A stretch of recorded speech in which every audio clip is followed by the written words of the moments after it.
I'm in charge here. The level of denial. I never said there was no massacre. Of course there was a massacre. To call it a massacre, I'm not sure if there is a charge on the statute books. But you want to hang me because I say this was not genocide. You want to hang me. You want to crucify me because I say this was not genocide. Massive ethnic cleansing had been carried out by the Serbs, particularly against the Muslims. The praising of these war criminals. Alhamdulillah, we are in contract to purchase this 35,000 square foot facility to make it the Deen Center, and in it there will be a masjid, inshallah. The last and final messenger sent to mankind, the Prophet, peace and blessings be upon him, said that the one who helps build a masjid for Allah, Allah will build for them a house in Jannah. Get the tremendous rewards and donate right now to help purchase this property. May God Almighty Allah reward all of you.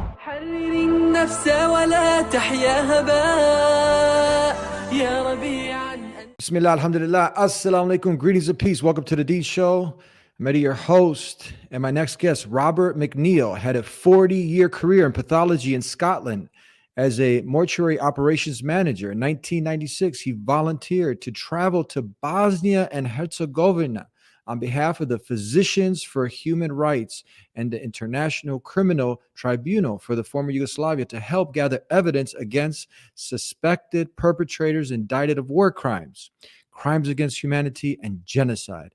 As a forensic technician, he gathered evidence from the victims' bodies from hundreds of mass graves around Srebrenica and other parts of Bosnia and Herzegovina, but also in Croatia and Kosovo. He carried out similar work in Africa, Thailand, Ireland, and France. And in 1999, he was honored by Prince Charles for his work. He has now written a book called Grave Faces about his work in Bosnia and Kosovo, and he's here with us. How are you doing, Robert? Hello, Eddie. Thank you for inviting me. Thank you very much for accepting the invitation. So, are you currently residing in the UK? Yes, I live in Glasgow, in Scotland, and that's where I'm speaking to you from my home.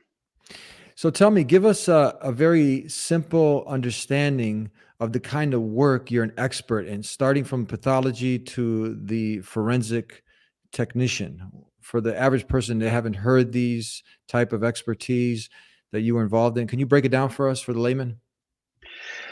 Yes, well, I was, as you said, Eddie, I was the mortuary operations manager for covering all the mortuaries in Glasgow, and for many years I worked alongside the pathologists. We worked together very closely, establishing the causes of death at autopsies, mainly from people who had died of natural causes, but also in murder, suicide, and medical negligence cases. And so I had a lot of experience before being asked to go to the former Yugoslavia to start as part of the first international team of forensic specialists, including pathologists, anthropologists, police officers, and a radiographer from all over the world, really. And that's how I ended up in Bosnia after being invited by PHR, the charity based in Boston, who had appealed for forensic specialists throughout the world to volunteer to go to Rwanda, actually, initially. And I had volunteered to go there at first until I was contacted by phone to change my plans and instead to go out to Bosnia. Had you had much experience with Bosnia before? Have you ever visited Bosnia before? Did you know much about it at all? No, that's a good question, Eddie. I'm ashamed to say it now, but I had honestly never heard of Bosnia. I knew all about the former Yugoslavia and the breakup of the six countries there in the early 1990s, and but gradually I knew when I became aware of the conflicts that were going on in the former Yugoslavia. Bosnia was increasingly being reported on in the media, and all I knew about the former Yugoslavia was how beautiful a country it was, and that tourism was one of their main industries, and certainly from people in Europe would often travel there on vacation, and so that was about as much as I knew. I'd been reading up on excuse me, the I beg your pardon. I'd been reading up on the history of the genocide in Rwanda, and I was quite clear on what I was going to be doing there. But I have to say that the war in Bosnia seemed to be so complicated that I left it until I went out there to try and learn for myself exactly what had happened over the previous couple of years, where, of course, Slobodan Milosevic, the president of Serbia, had decided to carve up the former countries in the Balkans and create a greater Serbia. And countries in the former Yugoslavia decided differently, that they wanted to be independent countries and run them themselves. Mm-hmm. So tell me now, when you got there, you get on the ground, what's the feeling like? What are you seeing? Describe to us, as soon as you get there, what's going through your mind, your body, your soul? Yeah, well, we eventually arrived in Zagreb in Croatia, and were taken by vehicle down through Croatia and crossed into Bosnia, and almost immediately there were clear signs of the war. In fact, we had to stop at one point at a gas station to fill up the vehicle, and the UN driver pointed to a pole that had been stuck in the ground, where he explained that Muslims had been impaled in those poles in order to prevent them from entering those particular areas, because I had learned that massive ethnic cleansing had been carried out by the Serbs, particularly against the Muslims. And there was many signs of destroyed buildings, not only destroyed, but had been surrounded with mines, and apparently we were told that the Serbs would throw grenades into the house and in order to blow the roofs off them, and just completely destroy them to make them uninhabitable. But as we drove further into Bosnia and were becoming more and more aware of the destruction, we began to see refugees.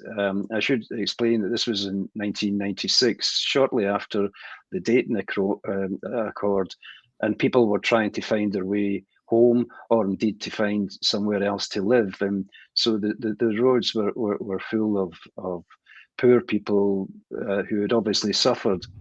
And what struck me, Eddie, was when I saw people living in buildings with no roofs on them, and the frontage of the buildings had been destroyed. Wow. And it was a surreal sight, because people were cooking on fires and children were playing with toys and so on. And it reminded me actually of a child playing with a doll's house, except that it was so awful. And the other thing that we noticed quite often on our drive down there was that religious buildings, in particular mosques, had been totally destroyed by the Serbs. And I learned later that this was a way of trying to destroy not only the Muslim population, but their culture and religious places as well.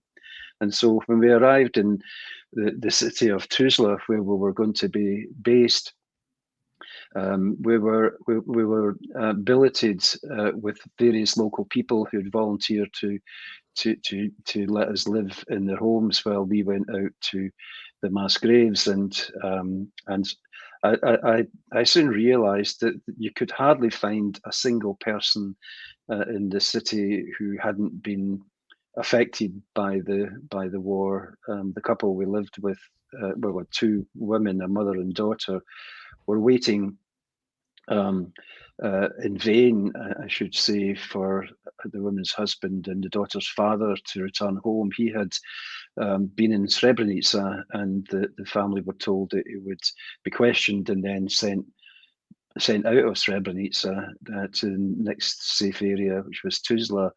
And I find it very sad that each night she would set a dinner plate, a dinner service, empty plate for her husband in the hope that he would return home. And certainly while we were there, he never did. And so that was my first reaction, was one of great sadness about the suffering that people had experienced. Tuzla as well, of course, wasn't exempt from the horrors because there was much destruction of the structure there. So you pretty much traveled through the whole country? More or less, from Zagreb directly down to Tuzla.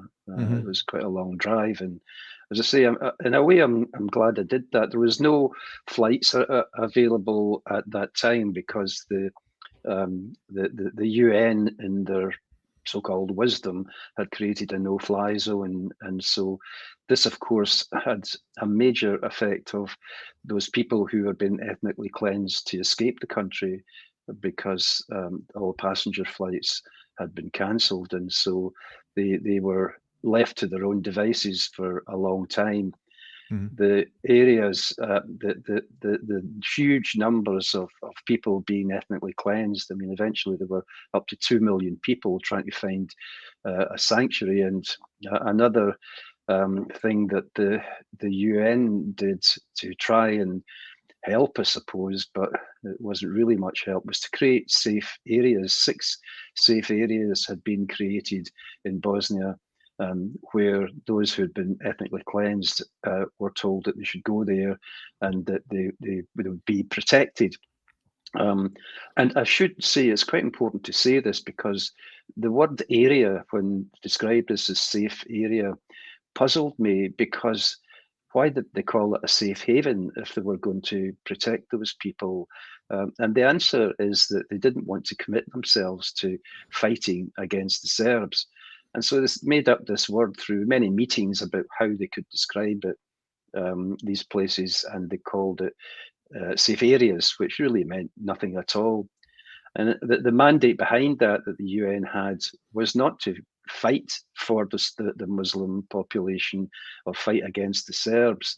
It was really to observe, first of all, and to provide humanitarian aid for those areas, because the population of Srebrenica, one of the first safe areas, had been around something like 7,000 mainly Muslim people, and that had grown to over 30,000 people, almost all having nowhere to live. And the humanitarian aid was a pitiful failure as well, because we learned that the convoys of food and medical aid that was being sent to those areas, there was a price to pay to the Serbs to allow them through.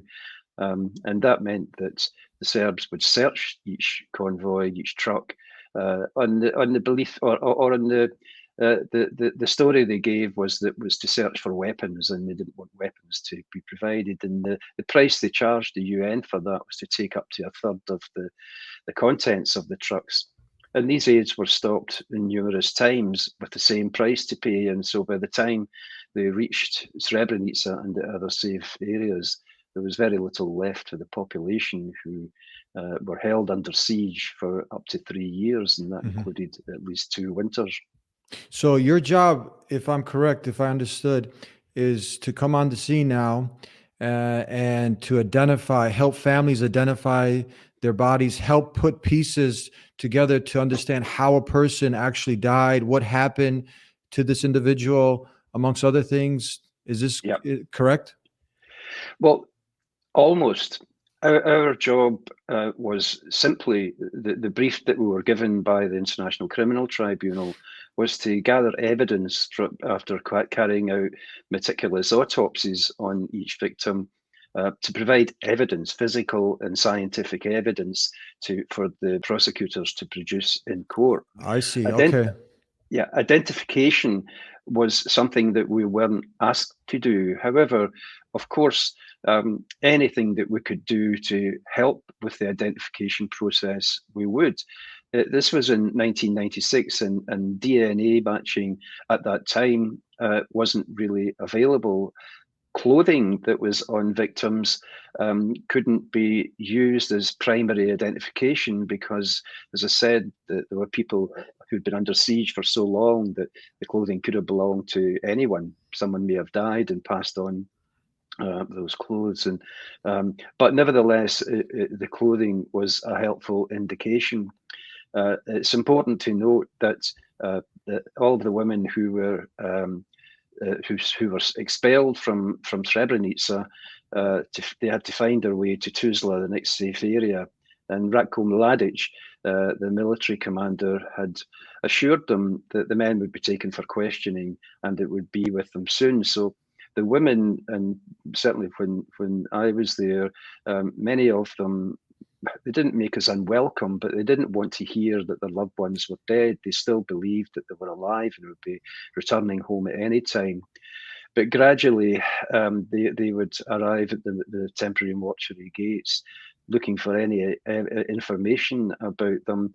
And it was heartbreaking to tell them that at this stage we couldn't identify the bodies properly, and that might take some time. And of course, it took many years for the identification. But we did, of course, gather as much evidence on that first deployment as possible. But there were many interruptions, mainly from the media, because it was a major international story at the time.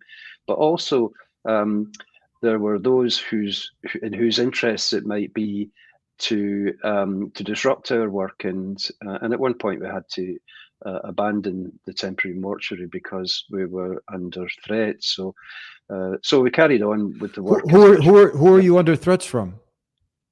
Well, from the Serbs, because although the war had effectively stopped, there was sporadic fighting still going on, and the military informed us that they had intelligence to say that they were going to try and prevent us from doing our work, and we assumed that meant violence, and so we had to abandon the mortuary for a few days until we got proper full security, when after that we could carry on. But that was a feature certainly in the early days of our deployment to Tuzla. In 1997, I should say that when I returned home to Scotland, I was quite depressed because we hadn't really achieved very much. The post-mortem, the autopsies had to be carried out meticulously. We couldn't make any mistakes because we knew that there would be high-profile people who had been indicted for these crimes, and they would have some pretty good defense lawyers, etc. But at the same time, bodies were coming in all the time from the graves, which were being discovered, quite often. And I decided in 96, after that first trip, that I would return there the following year. And when I returned there, I committed more time out there this time to try and carry on with the victims from Srebrenica. However, once again, there were interruptions. there were bodies being discovered in mass graves in the Prijedor area, where the Serbs had created a number of concentration camps, including the notorious Omarska, Ternopili, and Karaterm camps. And we learned that up to 150 men and women were being tortured and murdered and thrown into mass graves in those places. And so we've been pulled in different directions to deal with those bodies. And on top of that, there was a NATO Chinook helicopter crash in the vicinity, and that the passengers there were high-profile military NATO people and from different countries, and we were asked to identify those bodies as well. But the worst delay came from a different source, which turned out to be particularly awful for the victims' families.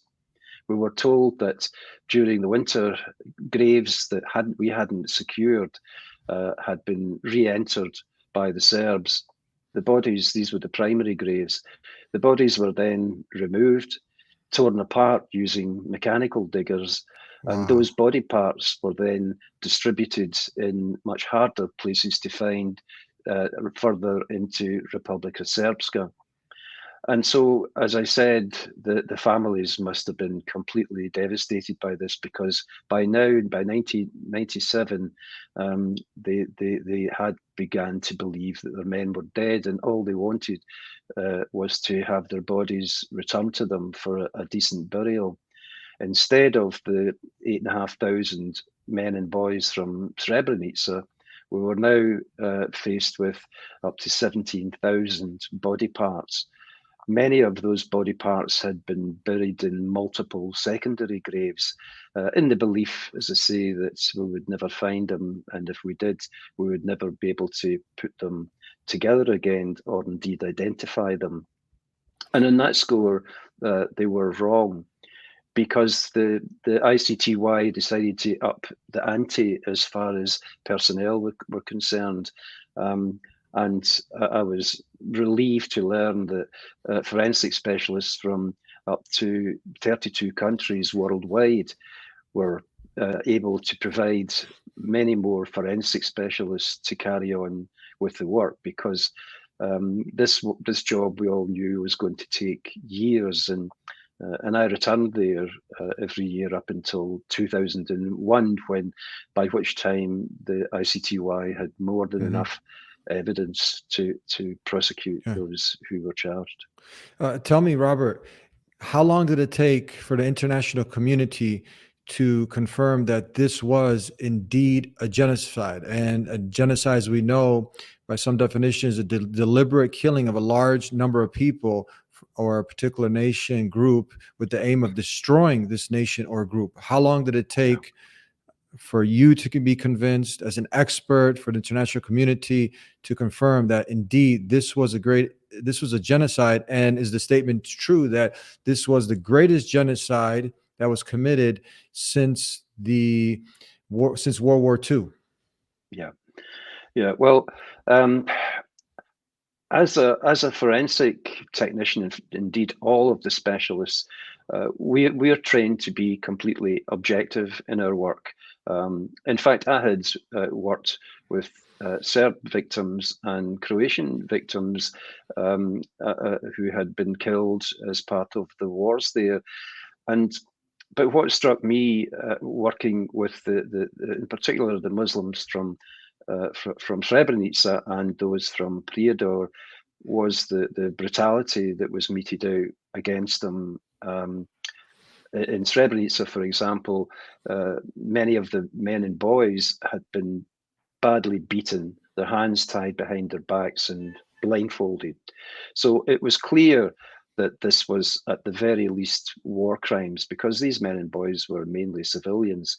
And when I tried to be objective, I found that sometimes, most of us found this sometimes challenging because of the nature of the deaths. And it's up to the courts, of course, to decide, what the judgment would be regarding the category of crime. I personally believed, although I'm not qualified to say it, that Milosevic and Karadzic and Mladic had focused on the Muslim population in particular. They used that as a weapon of war, if you like, because this war in the West was being described as a civil war of people fighting one another. They've been doing it for centuries and so on. I personally came to the conclusion after working there on hundreds, if not thousands, of bodies, that this was a war of aggression against a people who believed in Islam and followed that faith. And so one of the things that surprised me, I guess, Eddie, was when the judgments finally came against the main perpetrators. Unfortunately, Milosevic, as you probably know, died whilst he was on trial. But Karadzic and Mladic and Krstic and others, they were the architects of this. It was clear that the Muslim population were being targeted. They were being forced out of Europe. Basically, I think that was the plan. What disturbed me a wee bit, I guess, was that the charges of genocide against the main perpetrators was limited to Srebrenica, which was absolutely correct, and to some extent in Sarajevo because of what was happening there. I know, and I have friends, for example, in the Prijedor area, who were very, very upset when the same charge wasn't handed out about the deaths in the camps and indeed in other parts of Bosnia. I remember at the time the judges ruling that they would explain their judgment later on, and I've never heard what that explanation was. But and so at the time when the guilty charges were passed on Karadzic and Mladic in particular, there was sadness plus cheering, particularly around the Potocari area, where the beautiful cemetery now is, that contains over 6,000 of the men and boys from Srebrenica and from other parts of Bosnia. But in Potocari, there was sadness, great sadness, and they felt a bit let down. I mean, the guilty charges were bad enough. There was war crimes, crimes against humanity, and many other charges also, including multiple rape. And that too was disturbing, in that up to 50,000 mainly Muslim women were systematically raped in Bosnia in an attempt to humiliate them. And sadly, many of those women died or committed suicide. They were forced to take their pregnancies to full term, and that caused mayhem in families and so on. So it was a dreadful time, but it did at least establish that rape was indeed a war crime and could form part of a genocide in future. And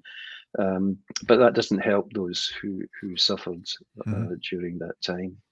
I want to get your thoughts and expert reaction from someone who spent time on the ground there and was a key figure here in Bosnia. So I want to share something with you and get your thoughts on this. Okay. But you will not accept that they're sorry. No, I don't want to hear anything more. I've heard your question. I'm answering you. Yes. Thank you. I've heard your question. Let me answer you. I'm fed up.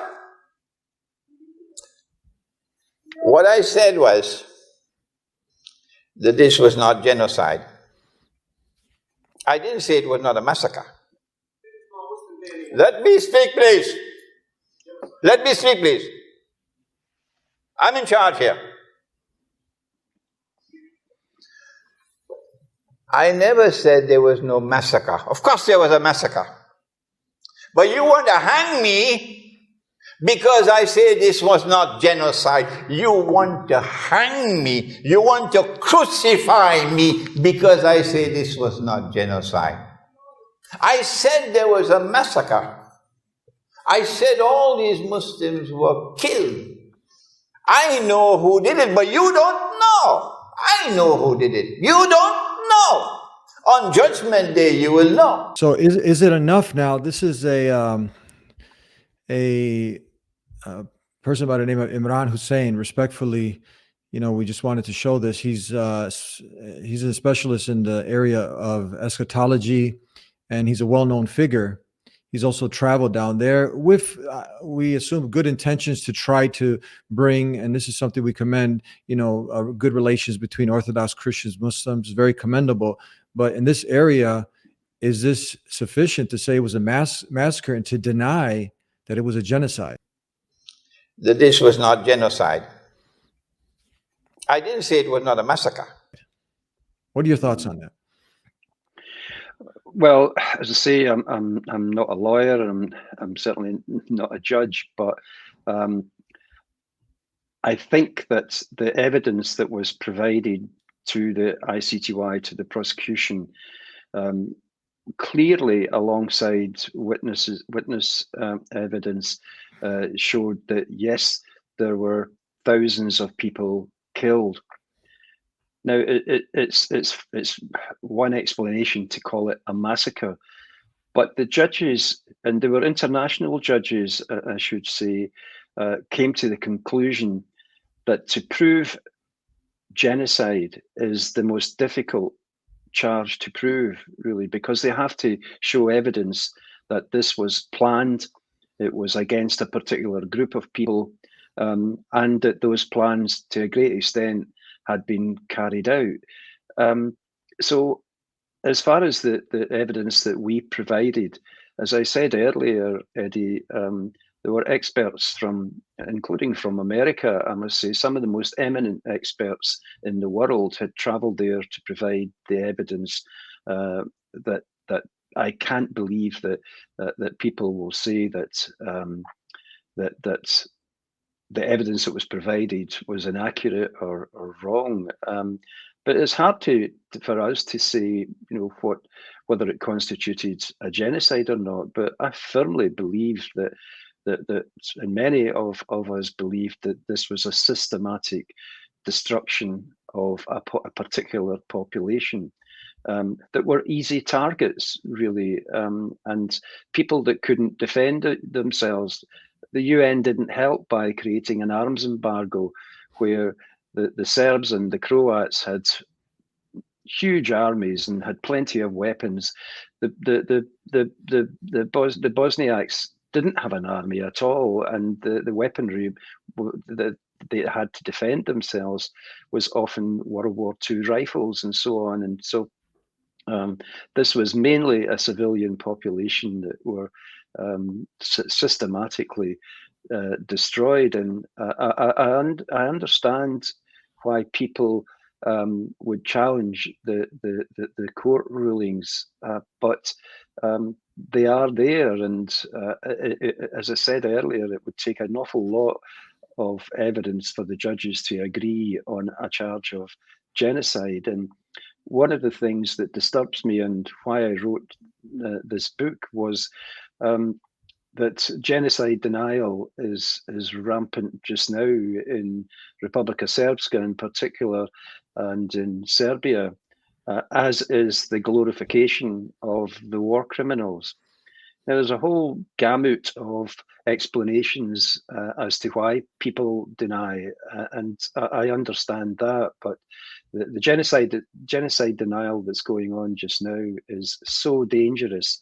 The people in the Muslims in Republika Srpska and in Bosnia are now terrified that because the leaders of Republika Srpska want to secede from Bosnia, and that could stir up another war. And so I believe that what we should be doing is challenging the genocide denial. To call it a massacre, I'm not sure if there is a charge on the statute books that people can be prosecuted for a massacre.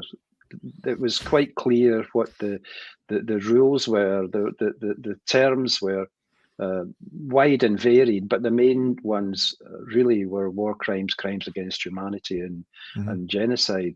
But in between those, there were perhaps I can call them lesser crimes, but mentioned sexual abuse and so on. But there were many crimes that put together could be argued, I guess, that this was a deliberate attempt to rid a part of Europe from the Muslim population. Just to touch upon this also, before we get deeper into your book, and hopefully, God willing, we call our elders sheikhs. So Imran Hosein, he can make a change for the better because he has a voice and a lot of people listen to him. So hopefully him listening to this and hearing you, and hopefully he can have a change of heart, maybe come down to visit Bosnia and get on the ground and talk to the people and the scholars there and people like yourself. But he also mentions how there's a deep regret. That's one of the reasons why he also makes this decision. And they tell me that they are sorry for what happened. But you mentioned the war criminals being paraded in most cases. I've seen where they have stadiums where people are chanting Ratko Mladic and these other war criminals. In Belgrade, they are angry that the Bosnian Serb wartime general Ratko Mladic has been arrested. Many came by bus from across the country for the evening rally in the Serbian capital. For them, Mladic is a hero, a defender of the Serb people. The 69-year-old has been indicted for genocide over the siege of Sarajevo and the massacre of 8,000 Muslim men and boys in Srebrenica. Support for alleged war criminal Ratko Mladic isn't restricted to Serbia. Fans of the former army chief were out on the streets of Pale in Bosnia-Herzegovina on Thursday night. The town was the administrative centre of the breakaway Republika Srpska during the Bosnian War. People were also showing their support in the former capital, Banja Luka.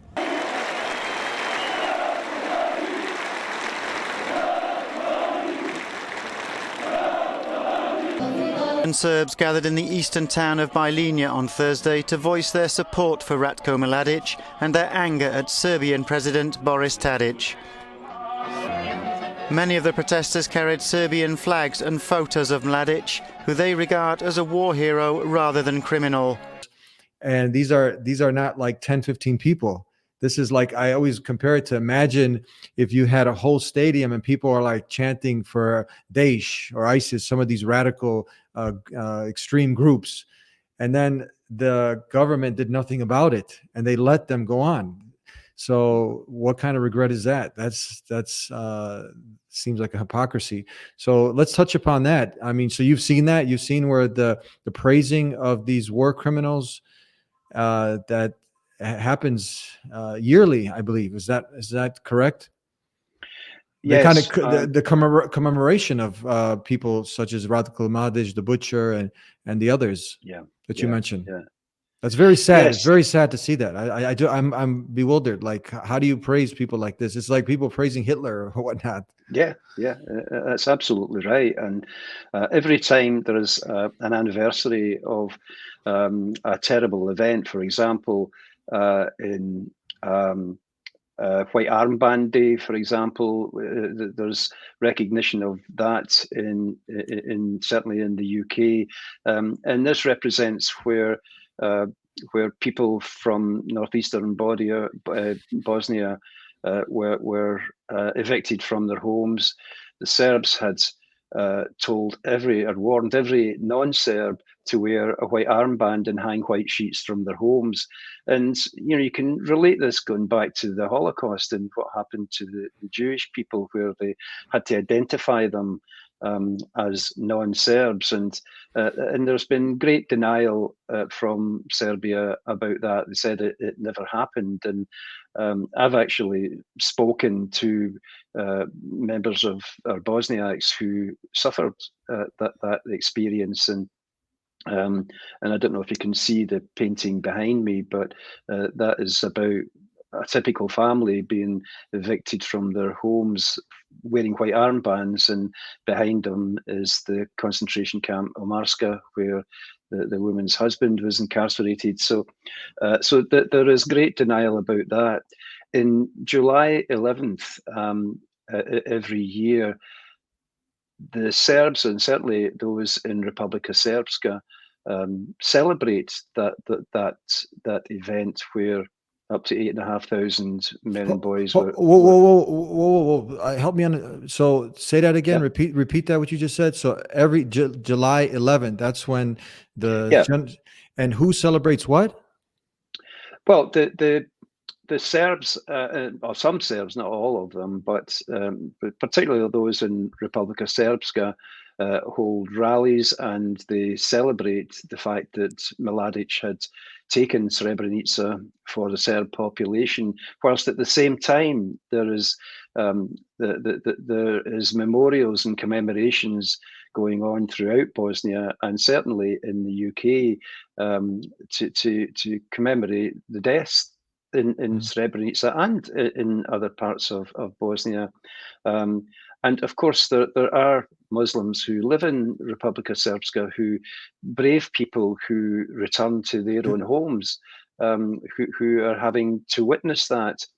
I know that, for example, a friend of mine whose uncle and brother were murdered by the Serbs on July 11th, when he eventually got his father and brother's body returned to them by the ICTY for burial, along with, I can't remember exactly how, but there was up to 600 people being buried in Potocari on that day.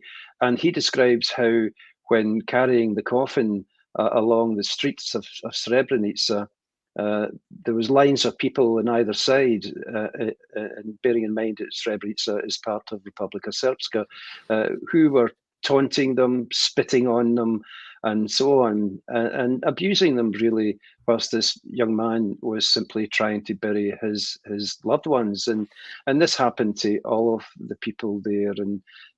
And you have to be very careful when going to Srebrenica itself about what you say and who you say it to, because there is a rawness about those who have been accused of war crimes, and many of them, particularly police officers who are responsible for this, are back on duty again, and it's quite threatening. Back on duty again. Many of them are back employed. Yeah. This is what Sheikh Imran Hosein, he should go to Republika Srpska. We invite him. He should come down and go ahead, come to Bosnia, and have them take him there. And I went to speak to a commander in the Republican Srpskan army. He's an older gentleman. He was with the likes of some of these individuals. I went to his church, actually. You can see the video in front of the Orthodox Church. Yeah. Honor your father and your mother. Poštujte oca I majku. And love your neighbor. I volite komšiju. As us, we have to deliver the message of La ilaha illallah. There's nothing worthy of worship except the Creator Allah. We have to do that with compassion, with love. But I say to you here, love your enemies. Do good to those who hate you. Čekaj, ja nisam dogmatičar. Šta mi gledaš? Ništa, ja prevodim kada vas gledam da završite da mogu. I can go to the hellfire. God will punish me if I say one bad thing of Jesus. Ići ću u pakao ako išta kažem loše u Isusu. And Islam says that we also worship one and only one God. Kao isto u islamu je monoteizam da se obožava jedan Bog. Yes. Reading an article where you said, correct me if I'm wrong, čitao sam jedan članak gdje ste vi rekli, ispravite me ako sam pogriješio, that you felt like you lost your soul. Da ste imali osjećaj da ste izgubili dušu. Did you ever hear or study the life of Prophet Muhammad, peace and blessings be upon him? So out of his love and mercy, he sent messengers. Poslao je poslanike iz svoje ljubavi. And they all came with the same message. Hristos je došao iz ljubavi božanske. And they all came with the same message for human beings to submit their will to the one God. And I would sincerely, humbly, I would request that you look more into the life of the last and final messenger sent to mankind, Prophet Muhammad, who came with the same message as Jesus calling people to La ilaha illallah. There's nothing worthy of worship but the one God, and Muhammad is the messenger. So we would say, if you had the Old Testament, New Testament, the Quran is the last and final testament. Da li onda možemo reći, ako ima i stari zavjet i novi zavjet, da je Kur'an posljednji zavjet? Pa, da ti kažem,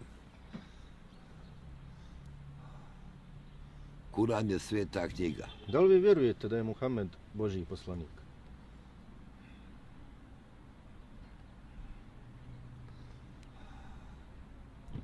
Kako da ti kažem?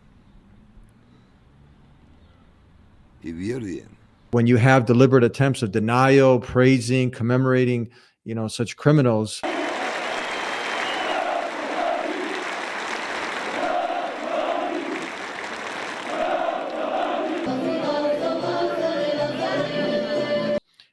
Then how can you move forward? And then you have another side here who do we see others from who are they a minority who will accept this as something evil that happened to go ahead and come against? Because as a Muslim, I will condemn any other Muslim who uses, kills innocent people. This is something forbidden in Islam, and we would condemn that, the killing of innocent men, women, and children, clearly. And I don't shy away from that. Do we have others out there who will go ahead and come against these Chetniks and others, these extremists, to go ahead and try to protest these commemorations like you had mentioned that happen?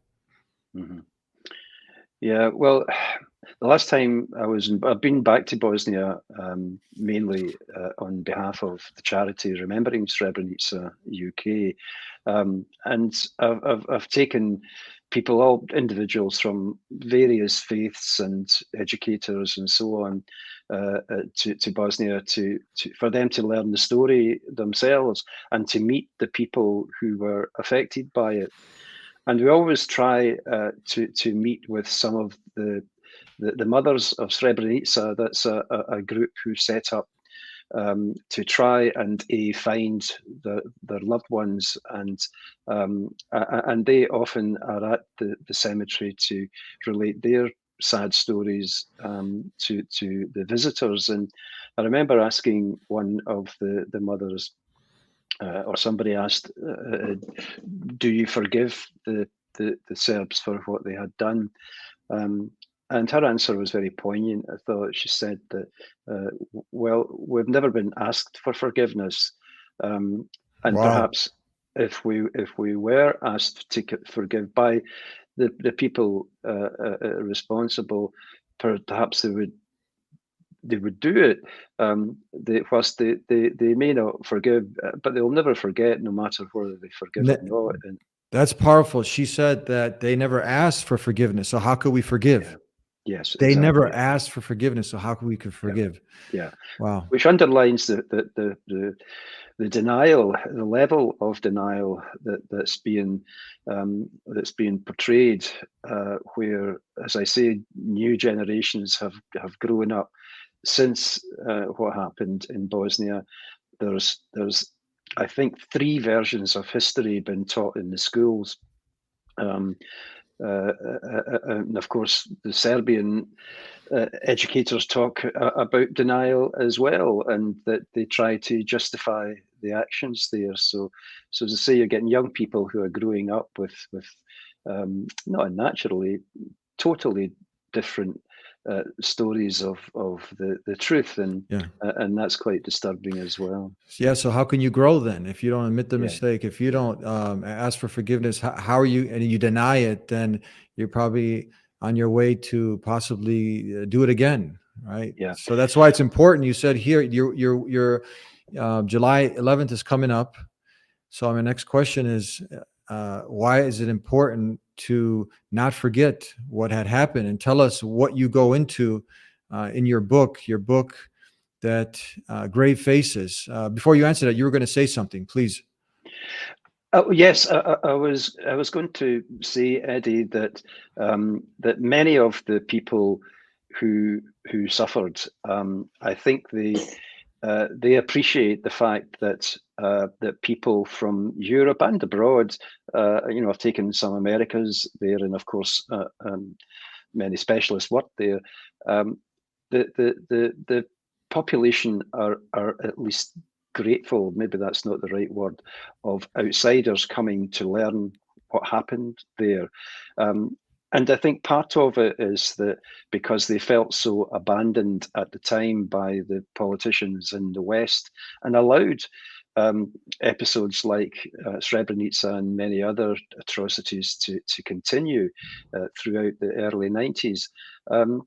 And I'm an ambassador for Remembering Srebrenica UK, as I say, and I think that people like myself and other experts who witnessed the level of cruelty and barbarity meted against the mainly Muslim population can help people, as I say, educators and different faiths and so on, albeit a bit late, but nevertheless, I know that the population are very grateful to that people are interested. At last, people are interested, and what I would like to see is for other countries in the world to recognise and to hold a memorial in July or whenever in order to remember them, because my understanding is that the UK is the only country in the world that has regular commemorations of the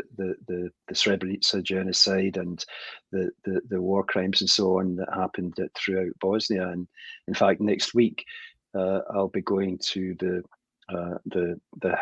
Houses of Parliament and the Foreign Office, who will commemorate, because it's reached government level where they nationally we recognise what happened, and also the failures that were by the West in not preventing this terrible war to escalate.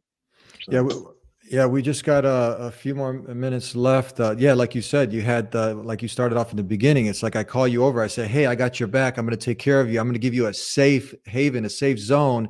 And then you have the whole Dutch battalion. They take off and actually let this happen. It's very sad. It's very sad. And I went there. I saw it was like UN and had under there. Yes. Said United Nothing because they Yes. did nothing. So I toured there. It was very sad. Tell me your book, Gray Faces. Tell us in that book, you talk about many of the things we're discussing, and what else do you highlight in this book, and why is it so important that people who want to know more, that they read and get educated on this? And your book is a great resource, Gray Faces. Tell us more about it. Well, I kept a diary for many of the deployments that I went on. Wow! So you actually kept a diary while things are happening. Yeah. This is live. You're recording. Yeah. Wow! Each night I would spend an hour writing up what I'd done that day. I mean, it would be very boring to most people, but nevertheless, it was after I retired. Actually, I decided that this old battered school jotter could be turned into a manuscript, because I was part of the Remembering Srebrenica organisation then, and it occurred to me that that people might be interested in this story for a couple of reasons. One, the forensic side of it, the fact that we went out there in 1996. And it was really just a learning experience, because no one had been involved in anything like this before.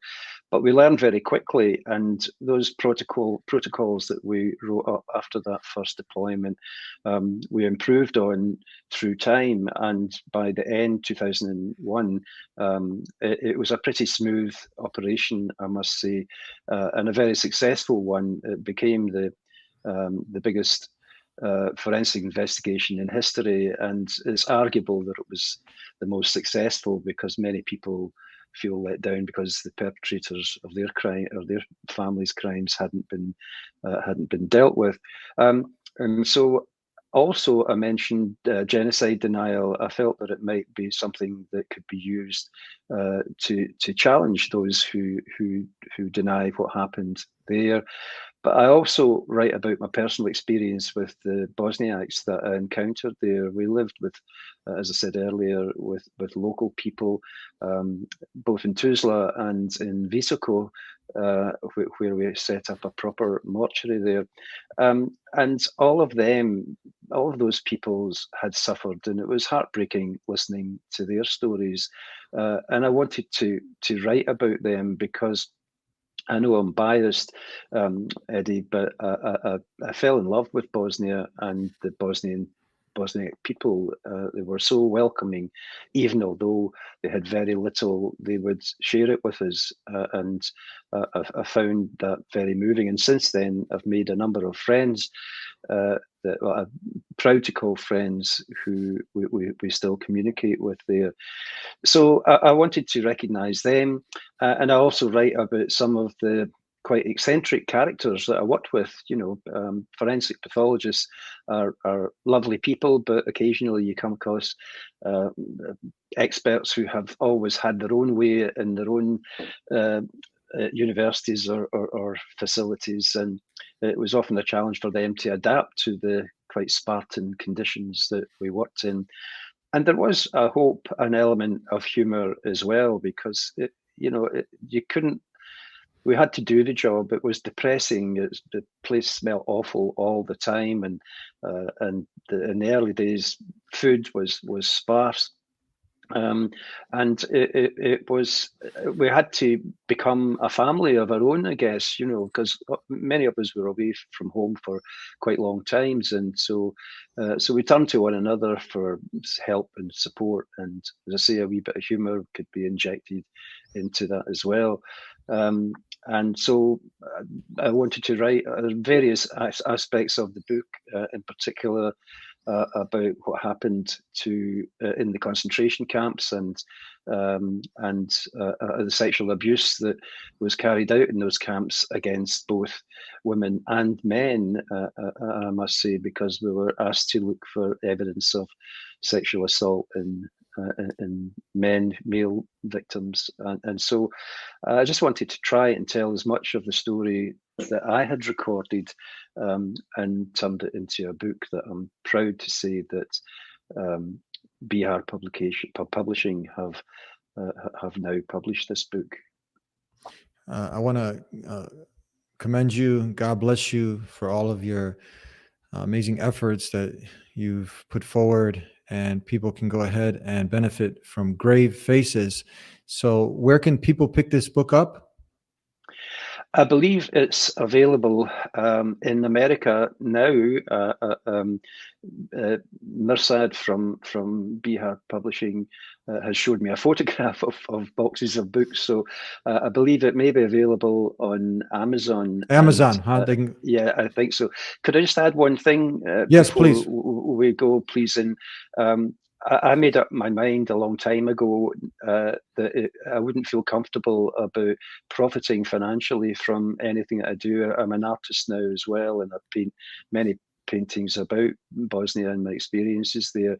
But as far as the book is concerned, I'm donating all of the proceeds for me to it's a wonderful organization run by a woman, a very brave woman called Bakira Hasesic from Visegrad, actually. But her organization, which is called the Association of Women Victims of War, and Bakira and her staff continually support women who have suffered serious sexual abuse, not just Muslims, but mainly Muslims throughout the war. And Bakira herself has a life commitment to tracking down rapists who were never convicted and exposing them. And so she's an extraordinarily brave woman. Some of them, like you said, who've got their old jobs back. Yeah. Exactly. God bless you. Thank you so much. It was an honor talking to you, Robert. God bless you. And God willing, we can maybe meet sometime in the future in Bosnia. Yes. I hope so, Eddie. It's been a pleasure. Thanks very much for highlighting it. Thank you very much. Right. We'll be in touch. Thank you. Thank you. Assalamu alaikum, everyone. Greetings of peace. As you know, there is so much misinformation being spread about Islam and Muslims by the hate machine, by the Islamophobia industry that manipulates the masses and creates this manufactured fear, and the fear leads to hate, and we know where the hate leads. That's where the Deen Center comes in. Masjid, athletic facility, recording studio, live events, open houses, public relations, educating our brothers and sisters in humanity, being a voice for the voiceless. And the good news is we are halfway to our goal, and we need your help, prayers, and du'as so we can get the other half, close on the property in September, inshallah, God willing. The rest will be paid off, inshallah, over 3 years, owner financing, no interest. Time is ticking, brothers and sisters. Be a part of history. Help make this a reality. Do your part. Donate right now.